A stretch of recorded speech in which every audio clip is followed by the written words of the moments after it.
तोहफा ये मुसलमान को रमज़ान मुबारक हो, अल्लाह का तुम्हें ये एक मेहमान मुबारक हो, तोहफा ये मुसलमान को। कर लो मैं ज़ुबार निगाहों की हिफाजत, कर लो मैं इबादत और कुरान की तिलावत। पढ़ते हैं तरावी हम, पढ़ते हैं तरावी हम, कुरान मुबारक हो, तोहफा ये मुसलमान को। जिस पैगाम को मैं सुना रहा हूँ, इसको अगर आपने ध्यान से सुन लिया और याद कर लिया, इस पर अमल कर लिया, मैं गारंटी लेता हूँ आपके रोज़े की, रमज़ान की, सबकी हिफाजत हो जाएगी। 4 वजह से आदमी रोज़ा नहीं रखता, इसको बहुत ध्यान से सुनिएगा। 4 वजह से आदमी रोज़ा नहीं रखता। पहली वजह, हिम्मत हार करके बैठ गया कि 15-15 घंटे का रोज़ा होगा, भूखा रहना पड़ेगा, प्यासा रहना पड़ेगा, काम धंधे में जाना पड़ेगा, मेरे बाप से नहीं है। हिम्मत हार करके बैठ गया, एक रोज़ा भी नहीं रखा। दिल पर हाथ रख करके बताइए, आप सहरी खा करके रोज़ा रखते हैं, आपके पेट में दाना भी है, पानी भी है, 8 बजे सुबह तक। उसके बाद काम धंधे में चले गए, इधर से ध्यान खत्म हो गया, वहां से काम धंधा करके जब वापिस आए, नहा लिया, पूरा बदन ठंडा हो गया, भूख प्यास का एहसास खत्म हो गया। उसके बाद सो गए, सो करके जोहर में उठे, जोहर में सोए तो असर में उठे। अब जब सो करके उठे तो भूख लग रही है, प्यास लग रही है, लेकिन दिल पर हाथ रख करके बताइए कितनी देर का रोजा है। अल्लाह के बंदो, हिम्मत करो, रोजा रखना आसान है। दूसरी वजह, रोजा क्यों नहीं रखते? नाकदरी की वजह से। क्या कहते हैं, मेरे पास इल्म है, मैं क्यों रोजा रखूं, जाहिल रोजा रखे। मेरे घर में दाना पानी है, मैं क्यों रोजा रखूं, जिसके घर में दाना पानी नहीं वो रोजा रखे। मुझसे रोजे की हालत में भूखा मरा नहीं जाता। ये जुमला नहीं है, बारूद है, एटम बम है, इधर जबान से निकलता है, उधर सीने से ईमान रुखसत हो जाता है। एक मिसाल आपकी खिदमत में रखता हूं। ये छोटे छोटे बच्चे रोजा रखते हैं, शौक में रखते हैं, जब भूख लगती है तो रोजा तोड़ देते हैं। न बच्चा गुनहगार, न बच्चे के माँ बाप गुनहगार। लेकिन बच्चे ने शौक में रोजा रखा, माँ ने कहा बेटा रोजा तोड़ दो, स्कूल है, बच्चे ने रोजा तोड़ दिया। शौक में बच्चे ने रोजा रखा, बाप ने कहा बेटा ईद के बाद तुम्हारी शादी है, रोजा तोड़ दो वरना गाल पिचक जाए। बच्चे ने रोजा तोड़ दिया। अब क्या होगा? बच्चे ने रोजा रखा, बच्चे ने रोजा तोड़ा, न बच्चा गुनहगार न माँ बाप गुनहगार। बच्चे ने रोजा रखा, माँ बाप ने तोड़वा दिया। बच्चा गुनहगार नहीं होगा, बच्चे की तरफ से माँ बाप गुनहगार। छोटा गुनाह नहीं, गुनाह कबीरा होगा। आखिरी नमूना आपकी खिदमत में कि लोग रोजा क्यों नहीं रखते। बड़े बूढ़े से मुसाफा कीजिए, पूछिए कि आप बीमार हैं, तो कहेंगे अल्हम्दुलिल्लाह मैं बीमार नहीं। आपको शुगर है? अल्हम्दुलिल्लाह शुगर नहीं है। आपको प्रेशर है? अल्हम्दुलिल्लाह प्रेशर नहीं है। जैसे ही रमजान का चांद तुलू होगा, लाइन बाजार जाकर के एक पोटली दवाई लेकर के आ गए हैं घर पे, टेबल पर सजा करके रख दिया है, और रमजान में रोजा तोड़ रहे हैं, गटागट खा रहे हैं, बीड़ी पी रहे हैं, हुक्के का बहाना, धुआं दिल से निकल रहा है। पूछने वाले ने पूछा रोजा नहीं रखते हो? तो कहा हाँ। क्या कीजिएगा, शुगर है, डॉक्टर ने मना किया है। आहा, क्या कीजिएगा, प्रेशर है, डॉक्टर ने मना किया है। ये बहाना सबसे चलेगा, जो दिल का हाल खुदा जानता, उससे कोई बहाना नहीं चलेगा। एक आदमी ने मसला सुना था कि जो आंख से चांद देखता है उसी पर रोजा फर्ज होता है। बोला माशाअल्लाह, मैं चांद देखूंगा ही नहीं। निगाह गाड़ करके चलता था, जमीन में निगाह गाड़ करके चलता था। ससुराल में आया, खाना ओभर खा लिया था। जब पेट खराब हुआ तो चला गया झाड़े के लिए, हाजत पूरी करने के लिए चला गया। रात का वक्त था, आसमान पर चांद था, उसका अक्स पानी में उतर रहा था। जब झाड़े से फारिग हुआ, हाजत से फारिग हुआ तो आया तहारत के लिए। जैसे ही तालाब के करीब आया, चांद नजर आया तो कपाड़ पीटने लगा कि देखिए ये पीछा करते करते यहां तक आ गया। अस्तगफिरुल्लाह। हाथ उठाइए, वादा कीजिए इस साल रोज इलाज करेंगे, अगले साल रोजा रखेंगे। बिल्कुल सही जा रहा, 2-4 आदमी हाथ उठा दीजिए, इंशाअल्लाह हम फांसी पर आपको चढ़ा ही देंगे, इसमें कोई देर नहीं है। सहरी की खुशियां देखो, इफ्तार के मजे भी, प्यारा महीना आया, प्यारे ताम लेकर। सहरी की खुशियां देखो, इफ्तार के मजे भी, प्यारा महीना आया, प्यारे ताम लेकर। नियत सभी की हो ये करना है एतकाफ़, चलते रहे नबी जी जिसको दवाम लेकर। रमज़ान आ रहा है प्यारे सियाम लेकर, मेहमान आ रहा है प्यारा क़ियाम लेकर। आपका दिल खुश होगा। रमज़ान के हवाले से मैं पैगाम को मुकम्मल करने के लिए जा रहा हूँ, ध्यान से सुनिएगा, तेजी के साथ निकल जाएगा। रमज़ान में मरा है मुसलमान, उसने कोई गुनाह नहीं छोड़ा, इतना बड़ा गुनहगार, मगर किस्मत उसकी, मुकद्दर उसका, मरा है तो रमज़ान में मरा है। दुनिया का सबसे बड़ा पापी मुसलमान, कोई गुनाह नहीं छोड़ा इस धरती पर जो उसने अंजाम ना दिया हो, लेकिन किस्मत उसकी, मुकद्दर उसका, मरा तो रमज़ान में मरा। क्या फ़ायदा होगा? तो लिखा के 2 फ़ायदे होंगे।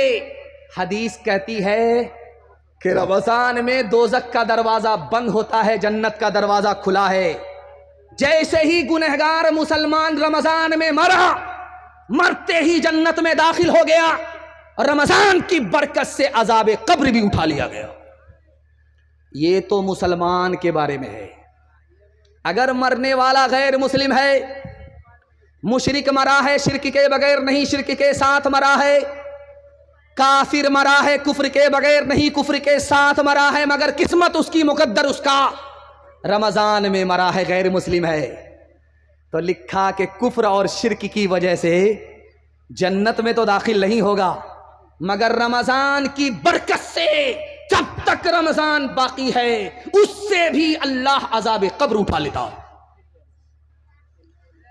जब रमज़ान में लोग इफ्तार खोलने के लिए दस्तरखान पर बैठते हैं, अभी 5 मिनट बाकी है रोज़ा खोलने में, तो दस्तरखान पर देखते हैं कि अंगूर कहाँ है, अंडा कहाँ है, पूरा निशाना बना करके बैठे हुए, और आज़ान का इंतज़ार कर रहे हैं कि अंगूर को बाप से भेंट करा देंगे, ज़रा आज़ान तो होने दो।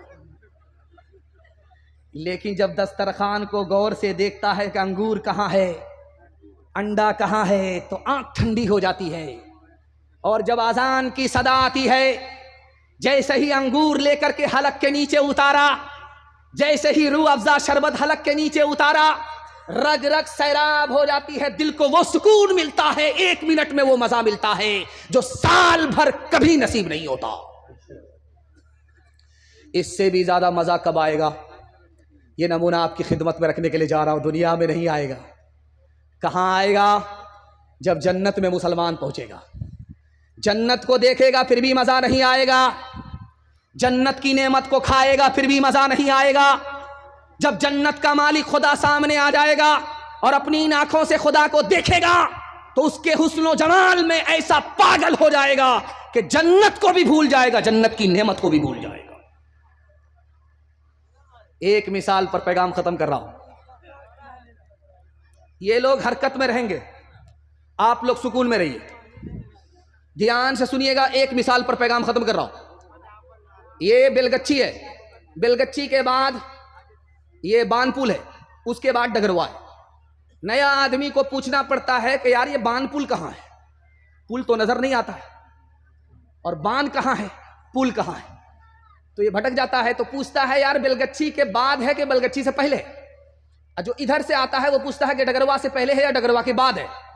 तो जो रहबर हैं वो बताते हैं कि आपको परेशान होने की जरूरत नहीं है, दायां बायां मत लीजिएगा, सीधे आ जाइएगा, आप सीधा जलसा में पहुंच जाइएगा, बस्ती में पहुंच जाइएगा।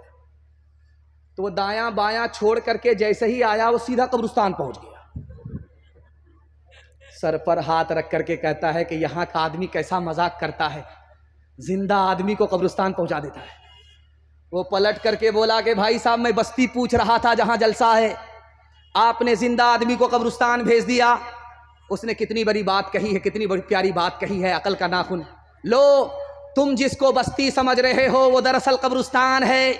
मैंने हर बस्ती के आदमी को यहां आबाद होते हुए देखा है, लेकिन यहां के आदमी को, कब्रिस्तान के आदमी को यहां से कहीं जाते हुए नहीं देखा। असल बस्ती तो इसका नाम है, असल आबादी तो इसका नाम है। हाथ उठाइए, वादा कीजिए रमजान में सो जाएंगे, चांद रात में जागेंगे, कपड़ा खरीदने के लिए डगरवा हाट पहुंचेंगे। हाथ उठा दीजिए 2-4 आदमी इंशाअल्लाह रांची जाने के लिए। खैर माशाअल्लाह।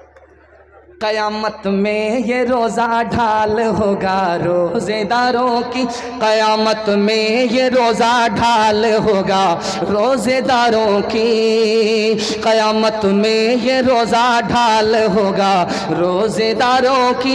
ये सरमाया भी अपना कैसे आड़े वक्त कमाया, इसी में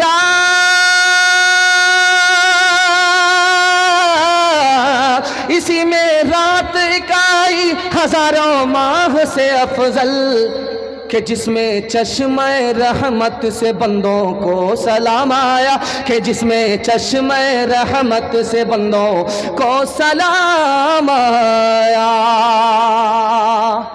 आखिरी पैगाम आपकी खिदमत में और जहमत तमाम। ये ऑपरेटर इतना शानदार है कि मुझे इनको देख करके ही महसूस हो गया था कि जलसा को कामयाब करने में सबसे बड़ा इसका हाथ रहा। माशाल्लाह इतनी अच्छी सर्विस है इनकी, इसको अंदाज़ा है कि कहाँ बढ़ाना है कहाँ घटाना है। और ये माइक इतना जवान है, अगर मैं इससे टकरा गया मुझको बूढ़ा कर देगा। मैं संभल करके आपको बयान सुना रहा हूँ।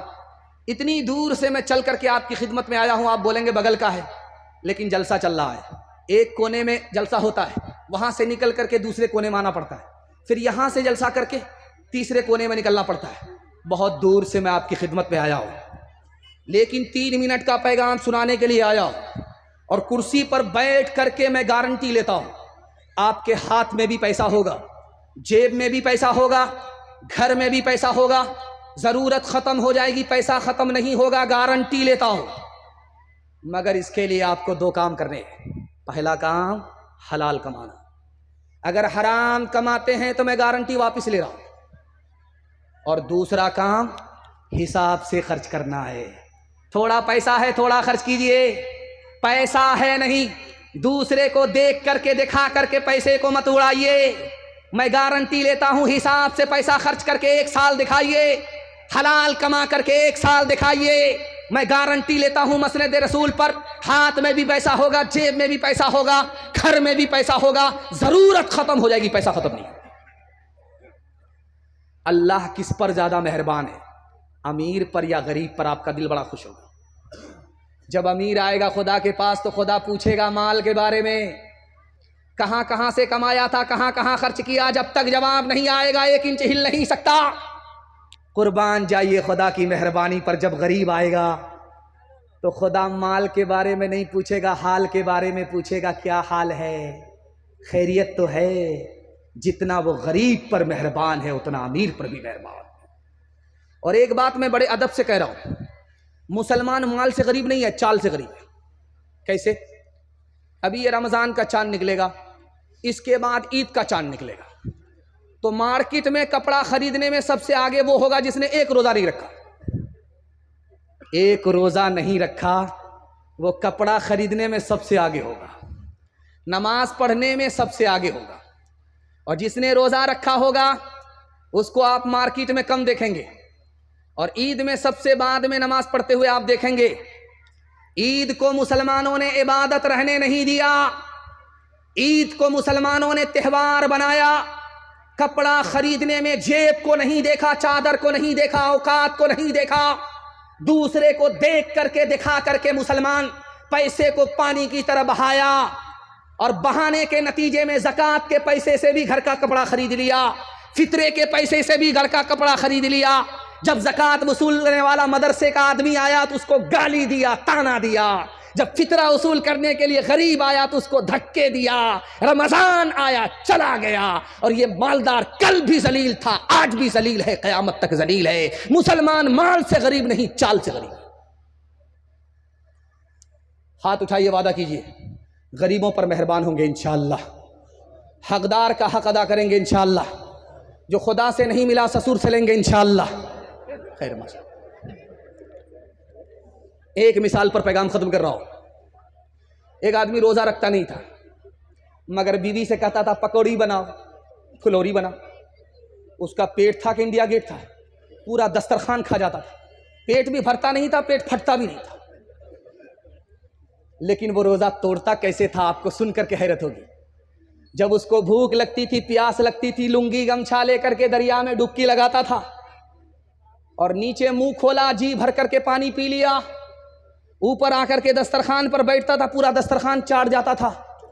99 दिन चोर के एक दिन को तवाल का।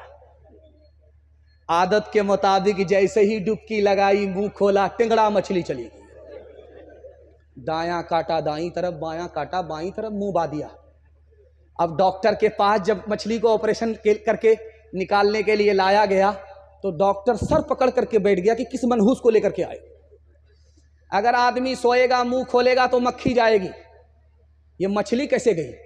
तब समझ में आया कि ऊपर से फीट फाट था, नीचे से मकामा घाट था। बरसों राम धड़ाके से बुढ़िया मर गई फाके से, बुढ़िया मर गई फाके से। झूठे टुकड़े खाकर बुढ़िया तब तक पानी पीती थी। मरती है तो मर जाने दो, पहले भी कब जीती थी, पहले भी कब जीती थी। जय हो पैसे वालों की,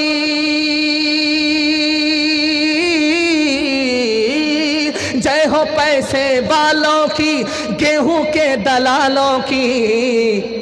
उनका हद से बढ़ा मुनाफे, कुछ ही कम है डाके से, कुछ ही कम है डाके से। बरसों राम धड़ाके से बुढ़िया मर गई फाके से। कल युग में भी मरती है, सतयुग में भी मरती थी। ये बुढ़िया इस दुनिया में सदा ही फाके करती थी, सदा ही फाके करती थी। जीना उसको रास न था, जीना उसको रास न था, पैसा उसके पास न था। उसके घर को देख के लक्ष्मी मुड़ जाती थी नाके से, मुड़ जाती थी नाके से। बरसों राम धड़ाके से बुढ़िया मर गई फाके से। 5 से 7 मिनट मेरे हिस्से का जलसा है, आप लोग सुनेंगे, मरने के बाद अमल करेंगे। हाथ उठाइए इंशाअल्लाह, हाँ उठाइए। मैं चचा देख चुका हूँ, आप बराबर मेरा साथ दे रहे हैं। ध्यान से सुनिएगा, तेजी के साथ निकल जाएगा। बड़ा खूबसूरत पैगाम आप देख रहे हैं। ये मर्दों का पिंडाल है और बगल ही में औरतों का पिंडाल होगा।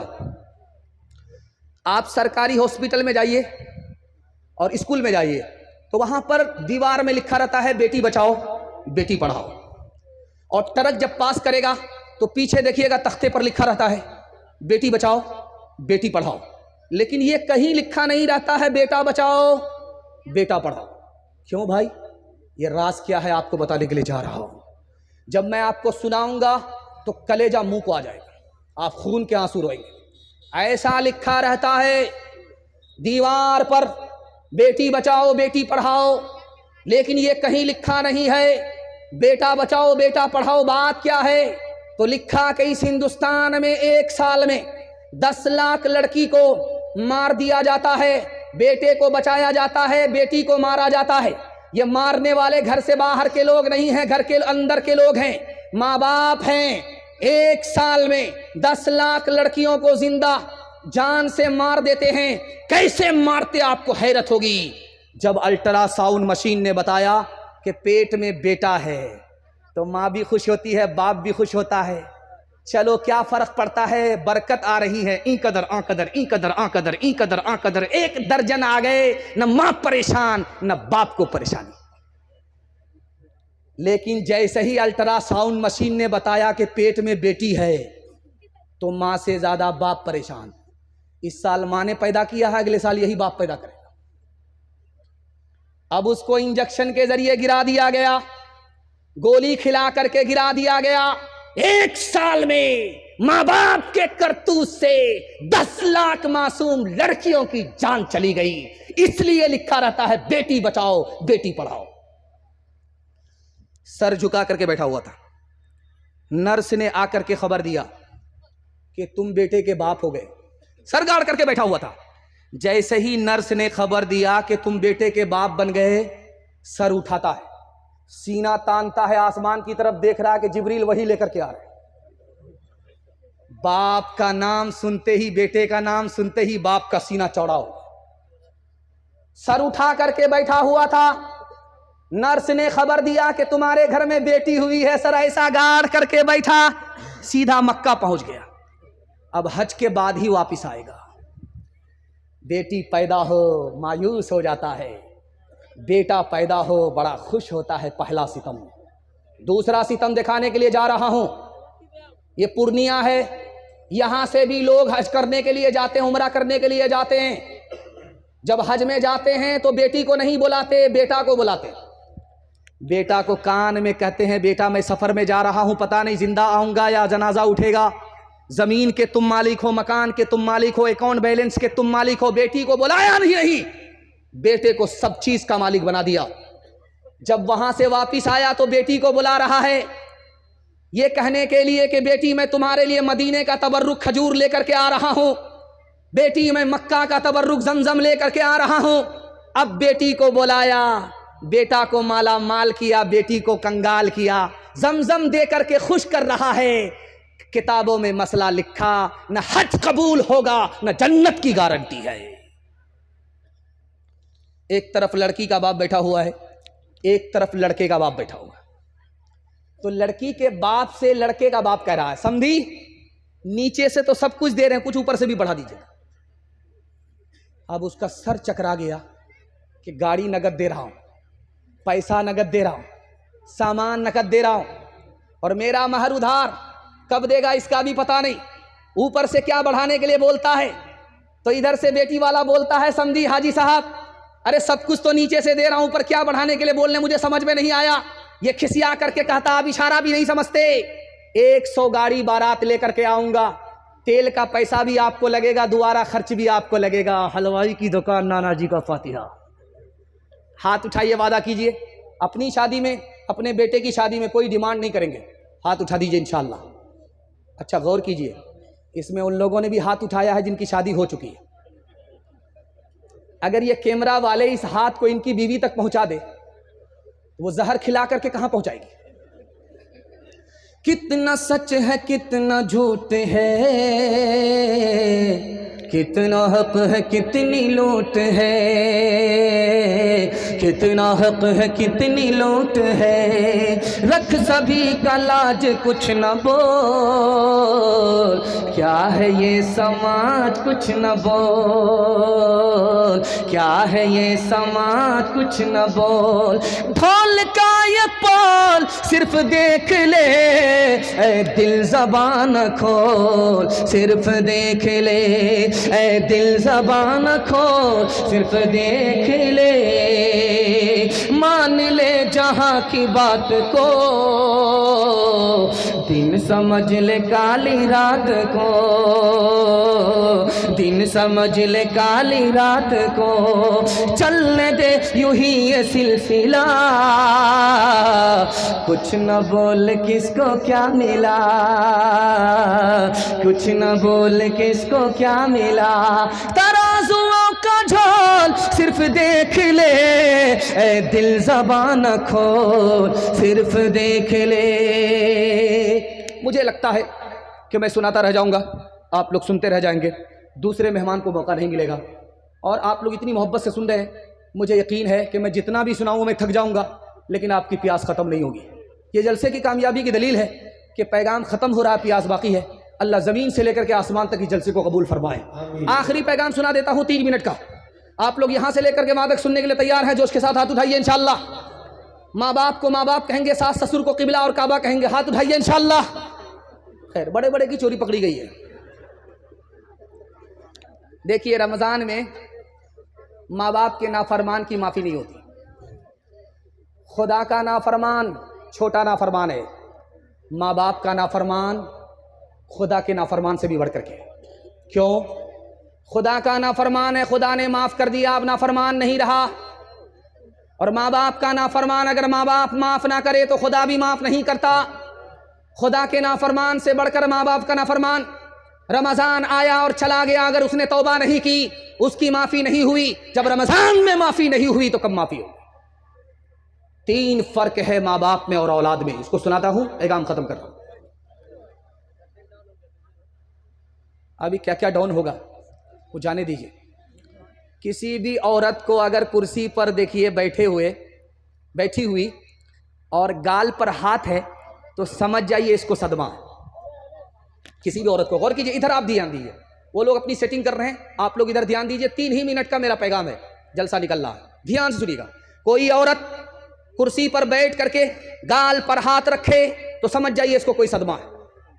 पूछने वाले ने पूछा कि तुमको चांद जैसा शौहर मिला, जन्नत जैसा घर मिला, फिर कौन सा सदमा है?